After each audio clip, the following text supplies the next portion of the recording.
अब चलते हैं सेक्शन बी में, जिसका मैंने पार्ट 2 बनाया है। मैंने पार्ट 1 में पूरा ऑब्जेक्टिव जो था 20 नंबर का, वो मैंने पूरा कर दिया है पार्ट 1 में। अगर वो नहीं देखा तो वो जाके पहले देख लो। अब आते हैं सेक्शन बी में। इसका क्वेश्चन 21 है, जिसमें लिखा है कि P x comma y is a point equal distance from A and B, prove that x minus y is equal 0। Simple सा क्वेश्चन है, बस आपको चीज़ें समझनी कि कैसे लगेगी। देखो, कह रहा है कि जो हमारा पी पॉइंट है वो इक्वल डिस्टेंस है ए और बी से। जैसे मान लो ए और बी यहाँ पे है, तो पी इनसे सेम दूरी पे है। इक्वल डिस्टेंस यानी पी जो है इनसे सेम दूरी पे है, यानी ये दूरी और ये दूरी बराबर है। ये डिस्टेंस, दोनों डिस्टेंस, पी ए वाला डिस्टेंस और पी बी वाला डिस्टेंस क्या होगा, बराबर होगा। यानी P A is equal to P B हमारा बराबर होगा। और पी कितना दिया है, एक्स कामा वाई, और ए कितना दिया है 4 कामा 3, और बी 3 कामा 4। तो यहाँ पे अब वैल्यू लगा लेते हैं। देखो सिंपल सा, अगर दोनों तरफ P A is equal to P B है, दोनों तरफ डिस्टेंस फॉर्मूला लगाना है, तो जो हम लगाते हैं under root x2 minus x1 का होल स्क्वायर प्लस में y2 माइनस y1 का होल स्क्वायर। यहाँ पे अंडर रूट ना लगाएं तो कोई दिक्कत नहीं होगा, तो अंडर रूट नहीं लगाते हैं दोनों तरफ से, केवल x2 माइनस x1 का होल स्क्वायर करते हैं प्लस में y2 माइनस y1 का होल स्क्वायर। ऐसे इधर भी सेम x2 माइनस x1 का होल स्क्वायर और प्लस में y2 माइनस y1 का होल स्क्वायर।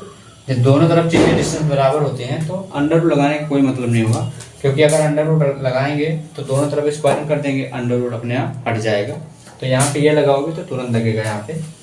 अब यहाँ पे मानते हैं कि x2 PA के लिए अगर देखेंगे तो x2 हमारा यहाँ पे होगा और y2 यहाँ पे होगा, और x1 ये यही पे रहेगा, x1 वो P वाला होगा। तो x2 की वैल्यू 4 है, माइनस में x1 की वैल्यू x का होल स्क्वायर प्लस y2 की वैल्यू कितनी है 3 है, और y1 की वैल्यू कितनी है y इज इक्वल टू। अब pb के लिए आ जाते हैं तो x1 और y1 तो वही रहेगा, लेकिन b वाला x2 और y2 हो जाएगा। तो x2 कितना है 3 माइनस में x1 x है इज इक्वल, मतलब प्लस y2 कितना है 4 और माइनस में y कितना है y। अब फॉर्मूला तोड़ देंगे, a माइनस बी का होल स्क्वायर, ये पता होना चाहिए आपको। तो a माइनस बी का होल स्क्वायर क्या होता है, a square plus B square minus 2ab। तो a स्क्वायर यानी 4 का स्क्वायर 16, x माइनस एक्स का स्क्वायर क्या होगा प्लस b स्क्वायर हो गया, और माइनस 2ab यानी 2 इंटू 4 8, और b यानी x, ये हो जाएगा ऐसे 3a square minus b square, फिर से तो a माइनस बी का होल स्क्वायर, तो a स्क्वायर यानी 3 का स्क्वायर 9, फिर y स्क्वायर और फिर 2ab माइनस 2ab, तो 2 इंटू 3 6, और b यानी y। ऐसे इधर भी तोड़ देंगे, 3 माइनस एक्स, तो 3 का स्क्वायर 9, फिर x स्क्वायर, फिर 2 3 जा 6x। ऐसे इधर 16 प्लस में y स्क्वायर और 2 4 जा 8y। अब जितने भी अल्फाबेटिकल टर्म है उसको एक तरफ ले आते हैं, ध्यान से देखना। या चाहो तो जो दोनों तरफ इक्वल दिख रहे हैं, सेम इक्वल दिख रहे हैं, उसको काट सकते हो। देखो एक्स स्क्वायर प्लस में है, एक्स स्क्वायर प्लस में, दोनों तरफ इक्वल दिखेगा तभी काटना, क्योंकि एक्स स्क्वायर प्लस वाला इधर आएगा तो माइनस एक्स स्क्वायर हो जाएगा, कट जाएगा अपने आप। ऐसे 16 और प्लस 16 काट देना है, और 9 और प्लस 9 भी काट सकते हैं। और क्या कटेगा, वाई स्क्वायर और वाई स्क्वायर भी कट जाएगा। अब बचेगा 8x और इधर माइनस 8x, और ये माइनस 6x इधर आएगा तो प्लस 6x हो जाएगा। ऐसे इधर कितना है 8y माइनस वाला इधर आएगा तो कितना हो जाएगा 8y प्लस में, और ये माइनस 6y इधर ही था, और उधर क्या बचेगा 0। अब यहाँ पे क्या बचेगा माइनस 2x बचेगा, और यहाँ पे क्या बचेगा प्लस 2y बचेगा इज इक्वल टू 0। दोनों में से माइनस कॉमन हो रहा है, तो यहाँ से देख लो, दो माइनस दोनों कॉमन करेंगे तो x, और माइनस कॉमन करेंगे तो ये प्लस हो जो है माइनस हो जाएगा इज इक्वल 0। अब ये माइनस 2 उधर जाएगा तो 0 से कट जाएगा पूरी तरह से, इसका मतलब x minus y is equal to 0 आ जाएगा। तो इस तरह से ये प्रूव हो जाएगा, यानी शो हो जाएगा। तो x minus y is equal to कितना आ जाएगा 0। अब है क्वेश्चन नंबर 21 मैंने बताया, उसका आर करके क्वेश्चन है, यानी या तो 21 का पहले जो बताया अभी वो लगाओ, चाहे ये वाला लगाओ। ऐसे ये पूरा पैटर्न एग्जाम के लेवल का है। सेम ऐसे ही एग्जाम में आएगा question, same to same exact, मतलब क्वेश्चन चेंज होगा लेकिन पैटर्न पूरा सेम इसी तरह से रहेगा। चेंज भी सकता है, कुछ क्वेश्चन आपको मिल भी सकते हैं। तो क्वेश्चन नंबर 21 है, in the given figure triangle ABC is an equilateral triangle, coordinate of A and B are given 0,3 and 0,-3। यानी A का जो कोऑर्डिनेट हमको दिया है वो 0,3 और B का 0,-3, और फाइंड करना है हमको कोऑर्डिनेट C, यानी C कोऑर्डिनेट को फाइंड करना है। अच्छा, एक बात ध्यान में है कि इक्विलैटरल ट्रायंगल क्या होता है, जिसकी सारी साइड्स इक्वल होती हैं। तो अगर ये और ये तीनों इक्वल होंगी, यानी AC is equal to AB, यानी BC is equal to AB, ये सारे के सारे इक्वल होंगी। अच्छा, तो हमको क्या करना है कि ये चीज हमको निकालनी है, सॉरी C कोऑर्डिनेट निकालनी है। तो AB का हमको जरूरत पड़ेगा, क्योंकि AB का कोऑर्डिनेट दोनों दिया हुआ है, ये बात ध्यान में रखना है। और इन दोनों में से कोई सा भी एक। अच्छा, एक बात और बताएं कि ये पॉइंट कहाँ पे है, एक्स एक्सिस पे है। ये पॉइंट कहाँ पे है, एक्स एक्सिस पे है, और ये पॉइंट वाई एक्सिस पे है। तो अगर एक्स एक्सिस पे है, जैसे यहाँ पे वाई एक्सिस पे था तो एक्स वाला पार्ट 0 हो गया, वाई एक्सिस पे है तो एक्स वाला पार्ट 0 हो गया। तो अगर एक्स एक्सिस पे होगा तो वाई वाला पार्ट 0 हो जाएगा और एक्स वाला पार्ट कुछ ना कुछ तो रहेगा, यानी कुछ ना कुछ वैल्यू आ जाएगी। तो x, 0 हो जाएगा C वाला पार्ट। तो यहाँ पे AB इज इक्वल टू, चाहो तो AC कर लो और चाहो तो BC कर लो, जो मर्जी। तो मैं AC करता हूँ। अब तुम कहोगे कि AC और BC क्यों नहीं लिया, क्योंकि इन दोनों में, दोनों पार्ट में कुछ दिया नहीं है। यहाँ पे x दोनों में आ जा रहा है, लेकिन यहाँ पे AB वाले में दोनों चीज दिया हुआ है, दोनों कोऑर्डिनेट दिया हुआ है, इसलिए हमको आसानी पड़ेगी। तो यहाँ से AB डिस्टेंस फार्मूला लगाएंगे, दोनों तरफ फिर से इक्वल है तो अंडर रूट नहीं लगाते हैं। तो x2 - x1 का होल स्क्वायर प्लस में y2 - y1 का होल स्क्वायर। ऐसे इधर भी x2 - x1 का होल स्क्वायर और y2 - y1 का होल स्क्वायर। तो यहाँ पे देखा जाए AB में, तो AB के लिए देखा जाए तो ये x1 है और ये y1 है और ये x2 है और ये y2 है। तो यहाँ पे जो हमारे AB के लिए देखा जाएगा तो x2 की वैल्यू 0 है और x1 की वैल्यू 0 है, प्लस y2 की वैल्यू -3 है और y1 की वैल्यू कितनी है, यहाँ पे बीच में माइनस आया और y1 की वैल्यू 3 है, तो 3 स्क्वायर हो जाएगा। इज इक्वल टू x2 की वैल्यू कितनी है AC के लिए, तो AC के लिए देखा जाए तो x2 ये होगा और y2 ये होगा और x1 ये रहेगा। तो x2 कितना है, x माइनस x1 कितना है 0, प्लस y2 कितना है 0 और y1 कितना है 3। अब यहाँ से वैल्यू निकाल लेंगे। देखो 0 है, ये 0 मतलब 0 कुछ नहीं, -3 और -3 -6, और -6 का स्क्वायर कितना होगा +36, क्योंकि माइनस में चाहे जो हो जाएगा वो प्लस में ही आएगा, इतना पता होगा। और यहाँ पे x -0 का मतलब कुछ नहीं होता है, यानी सिंपल सा x स्क्वायर निकलेगा, और ऐसे 0 का मतलब कुछ नहीं, यानी -3 का स्क्वायर क्या आएगा 9। तो अगर देखा जाए तो x square is equal to कितना आ जाएगा, ये 9 इधर आएगा तो 36 - 9 25। इसका मतलब कि x इज इक्वल टू √25, तो x की वैल्यू आ जाएगी 5। तो हमारा जो x आ गया वो कितना आ गया 5। तो हमारा जो कोऑर्डिनेट है वो क्या है, x, 0। इसका मतलब कोऑर्डिनेट ऑफ C क्या होगा 5,0, क्या होगा 5,0। अब कुछ लोग महानुभाव इसको ऐसे कंपेयर कर लेंगे कि ये 0,3 है, ये 0,-3 है, तो इधर 3,0 हो सकता है, और क्या हो सकता है। तो ये आपकी सोच बहुत छोटी है। तो यहाँ पे ये चीजें 5,0 होगी। ऐसे अनुमान नहीं लगाना है कि ये 3 है तो 3 है तो यहाँ पे भी 3 आ जाएगा, ऐसा अनुमान नहीं लगाना है। मैं इसलिए बता रहा हूँ क्योंकि मैंने ऐसे कई लोगों को देखा है। तो इस चीज को ध्यान में रखना है, तुक्का के बल पर नहीं चल रहा है, क्योंकि यहाँ पे नंबर अब जब भी आपको मिलेंगे तब आप सही से लगाओगे, आंसर बताने से कुछ नहीं होगा।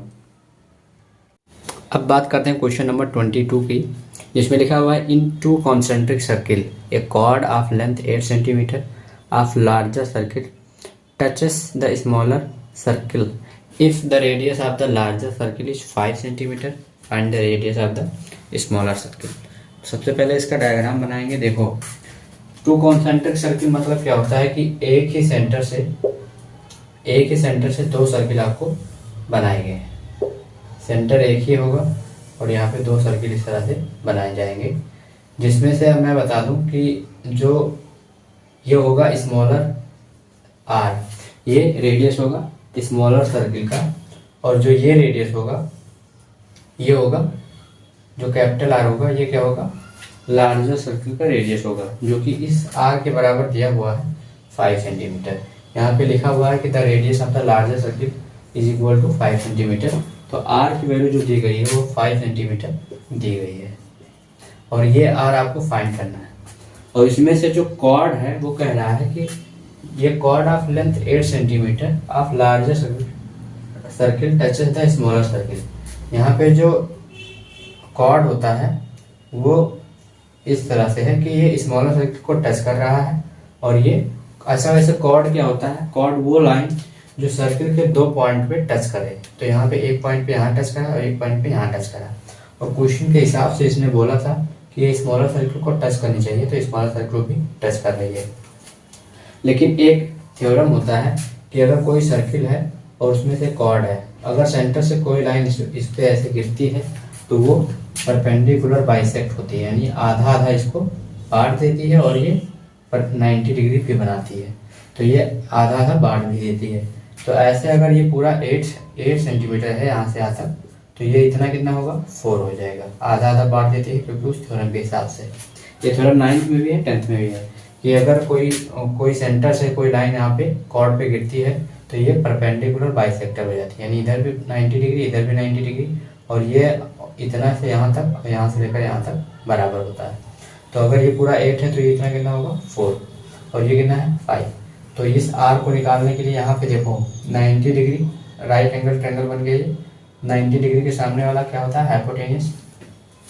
तो यहाँ पे फॉर्मूला होता है पाइथागोरस का, hypotenuse square equal to perpendicular square plus में बेस का स्क्वायर।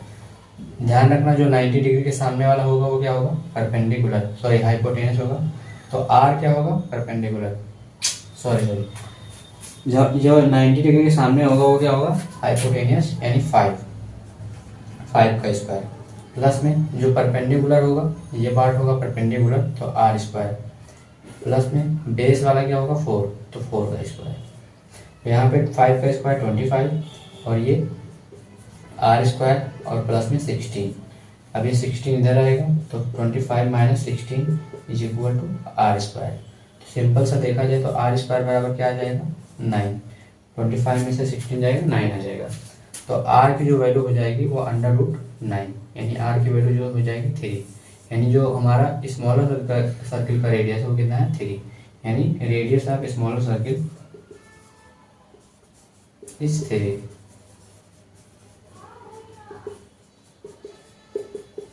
3 सेंटीमीटर। इस तरह से आपको ये क्वेश्चन लगाना है। तो ये था क्वेश्चन नंबर 22। इसका सॉल्यूशन देख लीजिए कितना ही छोटा है हुआ है और बहुत ही आसान तरीके से लगाया जाए। तो इस तरह से क्वेश्चन आपको करने हैं। अब ये क्वेश्चन नंबर 23 है सेक्शन बी का। The sum of the first 12th term of an AP is 900 if the first term is 20 find the common difference and 12th term. तो यहाँ पे क्या करना है, दिया क्या हुआ है और निकालना है उसको सबसे पहले देख लेते हैं। यहाँ पे दिया हुआ सम ऑफ फर्स्ट 12 टर्म। देखो सम को एस से लिखते हैं, तो S12 कितना दिया है 900, S12 हमारा कितना दिया है 900, और हमको क्या दिया हुआ फर्स्ट टर्म कितना दिया हुआ है, यानी फर्स्ट टर्म यानी ए कितना दिया हुआ है 20। फर्स्ट टर्म को किससे लिखते हैं ए से लिखते हैं, और हमें निकालना क्या है, हमें कॉमन डिफरेंस निकालना है, यानी CD कॉमन डिफरेंस निकालना है, और 12th टर्म यानी T12 कहो या A12, यानी ये चीज़ हमको निकालनी है। ये चीज़ हमको नहीं पता, ये चीज़ हमको निकालनी है। तो क्या करेंगे, देखो S12 अब फॉर्मूला लगाएंगे सम का, तो Sn बराबर क्या होता है n/2 2a plus n-1 into D is equal to क्या होता है 900, ये दिया हुआ है पहले से। तो यहाँ पे जो n की वैल्यू है वो कितना है 12, क्योंकि Sn होता है ना, तो Sn n की जगह पे क्या है 12, तो 12/2 और 2 इंटू ए की वैल्यू जो हमें दी गई है 20 दी गई है, प्लस एन की वैल्यू 12 माइनस 1 और डी की वैल्यू पता करनी है, और ये है 900। तो ये हो जाएगा 2 से कटेगा तो कितना आ जाएगा 6, और ये कितना हो जाएगा 40, 22 या 40, प्लस में ये कितना है 11, और यहाँ पे आ जाएगा 900। अब क्या करेंगे, ये जो हमारा 6 है ये उधर जाएगा, मल्टीप्लाई में है पूरी तरह से, तो plus 11D is equal to 900/6। यहाँ पे इसको काट देंगे, 6 1 जा 6, ये 150 आ जाएगा। तो 11D इज इक्वल टू कितना आ जाएगा 150 माइनस में 40, 150 माइनस में 40, तो जब ये घटेगा तो कितना आ जाएगा 110, और ये 11 मल्टीप्लाई में है तो इधर आएगा तो 11 डिवाइड में, तो कटेगा तो कितना आ जाएगा D इज इक्वल टू कितना आ जाएगा 10, यानी जो हमारा कॉमन डिफरेंस आ गया है वो कितना आ गया है 10। जो हमारा कॉमन डिफरेंस कितना आ गया 10। अब हमें S12 निकालना है, तो मैं जो A12 या A12 निकालना है, सॉरी A12 निकालना है, 12th टर्म निकालना है। देखो सम ऑफ फर्स्ट 12th टर्म और 12th टर्म में फ़र्क होता है। 12th टर्म मतलब सम ऑफ 12th टर्म मतलब क्या होता है कि जैसे मान लो दिया हुआ है ये 12th टर्म का दिया 1 3 5 7, मान लो ऐसे 4th टर्म दिया हुआ है, तो ये अगर 4th टर्म की बात करेंगे तो क्या होगा 7, लेकिन अगर सम ऑफ 4th टर्म की बात करेंगे तो इन सबको प्लस करना पड़ेगा, तब जाके वो सम ऑफ 4th टर्म बनेगा। तो इन दोनों में कंफ्यूजन ना रहिएगा, सम ऑफ 12th टर्म और 12th टर्म में कोई कंफ्यूजन नहीं रखना है। मैं आपको ये बता दूं कि जो अगर हम मान लो कि A1 पूछ रहा है तो इसको A से लिखते हैं, A2 पूछता है तो किससे लिखते हैं A प्लस D से लिखते हैं, यानी 2 में से 1 कम करके D लिखते हैं। अगर A3 पूछता है तो A प्लस 2D लिखते हैं, 3 में से 1 कम करके 2D आ गया। ऐसे अगर A12 की बात करा है तो क्या लिखेंगे A प्लस और 12 में से 1 कम करके 11D लिखेंगे। अब यहाँ पे A की वैल्यू हमको कितनी दी गई है 20, प्लस 11 और D की वैल्यू कितनी आई है 10, तो 20 प्लस में 110 ऐड करेंगे तो 130, तो हमारा A12 जो होगा यानी वो कितना होगा 12th टर्म कितना होगा 130। तो अभी ये क्वेश्चन नंबर 23 का है जो R करके दिया हुआ है। अभी जो 23 लगाया उसके बाद ये R करके ये क्वेश्चन 23 का ये है। तो इस ये question in the sum of first n term of an AP is represented by Sn is equal to 6n minus n square. Find the common difference. इसमें भी कॉमन डिफरेंस निकालना है, लेकिन यहाँ पे दिया क्या है, ये चीज़ आपको दिया है तो इसकी मदद लेके आपको करनी है। तो सिंपल जब ये चीज़ आपको दिया रहे तो इसके लिए अगर AP फाइंड हो जाए किसी तरह से, अगर आप AP फाइंड कर लो तो कॉमन डिफरेंस तो आम बात हो जाएगा। तो यहाँ से AP फाइंड करते हैं, तो वो AP कैसे फाइंड करेंगे, हमको फर्स्ट टर्म चाहिए, सेकेंड टर्म चाहिए, थर्ड टर्म चाहिए, फोर्थ टर्म चाहिए, तभी जाके AP निकलेगा। तो यहाँ पे AP निकालने के लिए देखो पहले हम S1 निकाल लेते हैं।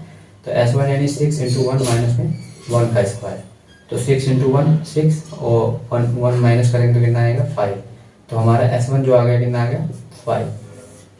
ऐसे S2 निकालेंगे तो 6 × 2 रखेंगे, n की जगह पे 2 रखना है, माइनस में 2 का स्क्वायर, तो 6 × 2 12 हो गया, 2 का स्क्वायर 4, तो कितना आएगा 8, यानी जो हमारा S2 आएगा कितना आ जाएगा 8।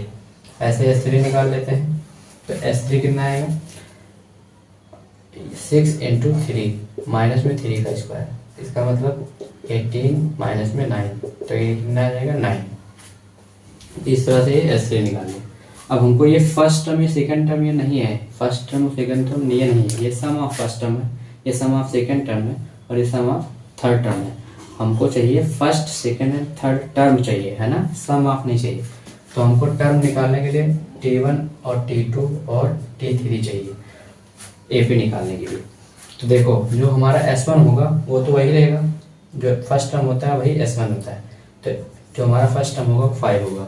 लेकिन जो हमारा T2 होगा वो हम कैसे निकालेंगे, S2 में से S1 माइनस कर देंगे, तो S2 कितना आया हुआ है 8 और S1 कितना आया 5, तो 8 में से 5 को माइनस कर देंगे तो कितना आएगा 3, तो हमारा S2 कितना आ जाएगा 3। ऐसे ही S3 निकालेंगे, S3 माइनस S2, तो T3 निकल जाएगा, तो S3 कितना दिया हुआ है 9, तो 9 और माइनस में S2 कितना है 8, तो इस तरह से कितना आ जाएगा 1। तो यहाँ पे देखेंगे तो यहाँ पे T1 की वैल्यू क्या आ गई 5, 3 कामन 1 और ऐसे ऐसे ही ए पी बन गया। अब यहाँ से कॉमन डिफरेंस आप निकाल सकते हो सी डी क्या होता है T2 माइनस T1। तो T2 कितना है 3 माइनस में 5 और 3 माइनस में 5 यानी -2। तो जो हमारा कॉमन डिफरेंस है वो कितना आ जाएगा -2। आप गलती से भी इस चीज़ को ए पी नहीं बना सकते हो क्योंकि देखो 5, 8 और 9 इनका कॉमन डिफरेंस कहाँ से है, जिसका कॉमन डिफरेंस सेम होता है वही ए पी होता है। तो यहाँ पे इसमें कॉमन डिफरेंस 3 का इसमें 1 का कैसे, इस तरह से तो होगा नहीं। तो यहाँ पे जो कॉमन डिफरेंस है वो एग्जैक्ट सेम आ रहा है, -2 यहाँ पे भी होगा और 1 में से 3 माइनस करोगे तब भी -2 आएगा। तो आपको अगर ए पी निकालनी है तो आपको टर्म पता करना है, ना कि सम ऑफ टर्म पता करना है। तो ये चीज़ें आपको ध्यान में रखनी है। ये क्वेश्चन नंबर 23 था जो आर करके है। अब है क्वेश्चन नंबर 24 जिसमें दिया हुआ sine a minus B is equal to 1/2 and cos a plus B is equal to 1/2। जहाँ पे a प्लस बी जो है 0 से बड़ा है और 90 से छोटा है और यहाँ पे a और a जो है b से बड़ा होगा। तो हमें a और b की वैल्यू ज्ञात करनी है। तो यहाँ पे ध्यान से देखना है साइन a माइनस बी, तो साइन के ही कंपेयर में देखना है कि 1/2 किसकी वैल्यू होती है। साइन 30 की होती है, साइन 60 की होती है, किसकी वैल्यू, तो हमें लगता है साइन 30 की वैल्यू होती है। दोनों तरफ से आप साइन निकल जाएगा तो बचेगा a minus B is equal to 30। ऐसे इधर जब देखेंगे तो cos a plus B, cos a plus B is equal to, cos के ही कंपेयर में देखना है तो कॉस 1/2 यानी 1/2 कॉस में किसकी वैल्यू होती है 60 की वैल्यू होती है। तो दोनों तरफ से कॉस कैंसिल तो a plus B is equal to कितना आ जाएगा 60। तो ये फर्स्ट इक्वेशन, ये second equation. From first and second equation क्या होगा, दोनों को ऊपर नीचे करके देखो ऐसे और इक्वेशन बना के सॉल्व कर दो एलिमिनेशन मेथड से। तो यहाँ पे एक एलिमिनेट हो जाएगा प्लस माइनस है और a प्लस है 2a हो जाएगा, 60 प्लस 30 90 हो जाएगा। तो a की वैल्यू 90/2 यानी 45 आ जाएगी।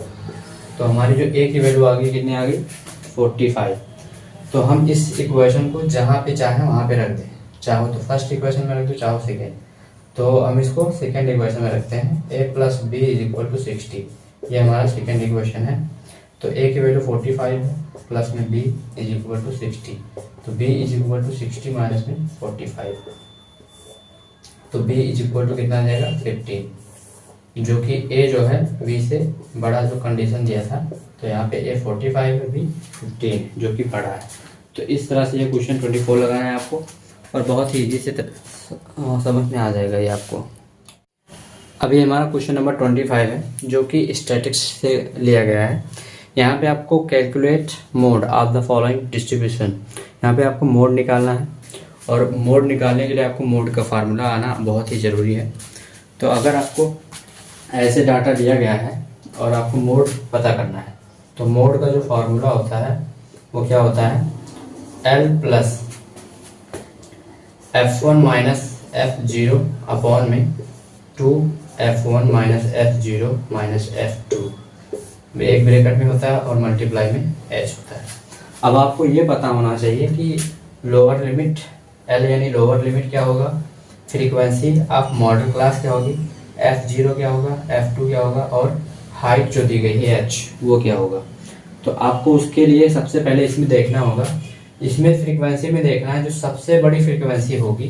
तो सबसे बड़ी फ्रीक्वेंसी यहाँ पे दिख रही है, उसको आप मानोगे F1, जो होगी सबसे बड़ी फ्रीक्वेंसी वही होगी मॉडल क्लास। और इसी सबसे बड़ी फ्रीक्वेंसी के ऊपर जाओगे क्लास इंटरवल में देखोगे तो हमारा जो लोअर लिमिट और ये अपर लिमिट, तो हमको लोअर लिमिट लेना है 15, यानी जो हमारा लोअर लिमिट है वो दिया है 15, जो हमारा F1 दिया है वो भी दिया है 15। अब जो F0 है तो 1 से पहले क्या आता है F0, 1 के बाद क्या आता है F2। तो यहाँ पे F0 कितना है 6, F0 कितना है 6 और F1 कितना है 15 और F2 कितना है 10। और जो ये H निकालना है उसके लिए क्या करना है, गैप देखना है क्लास इंटरवल में। तो क्लास इंटरवल का गैप कितना दिख रहा है आपको 5 का, तो हमारा जो H है वो कितना हो जाएगा 5। तो इस तरह से सारी चीज़ आपको पता होगी। अब फॉर्मूले आप रख दो, इसको आराम से निकल जाएगा। तो यहाँ पे L की वैल्यू 15 प्लस F1 की वैल्यू कितनी दी गई 15, F0 की वैल्यू 6 अपॉन में 2 इंटू F1 की वैल्यू 15 माइनस में F0 की वैल्यू 6 और माइनस में F2 की वैल्यू 10 और मल्टीप्लाई में H की वैल्यू कितनी है 5। इसको आप बहुत आसानी से सॉल्व कर सकते हो। 15 प्लस 5 में से 15 में से 6 जाएगा तो कितना आएगा 9 और यहाँ पे ये हो जाएगा 30 और -6 और -10 -16 हो जाएगा और ये मल्टीप्लाई में 5 है। इसके बाद सॉल्व करोगे तो 15 प्लस ये 9 अपॉन में कितना आ जाएगा 14 इंटू में 5। तो देखो अच्छा यहाँ पे ऐसे कर देते हैं डायरेक्ट 9 5 जा 45 और 30 में से 16 जाएगा 14 बचेगा। अब आप इसको चाहो तो क्या करो, इसको डेसिमल में चेंज कर लो।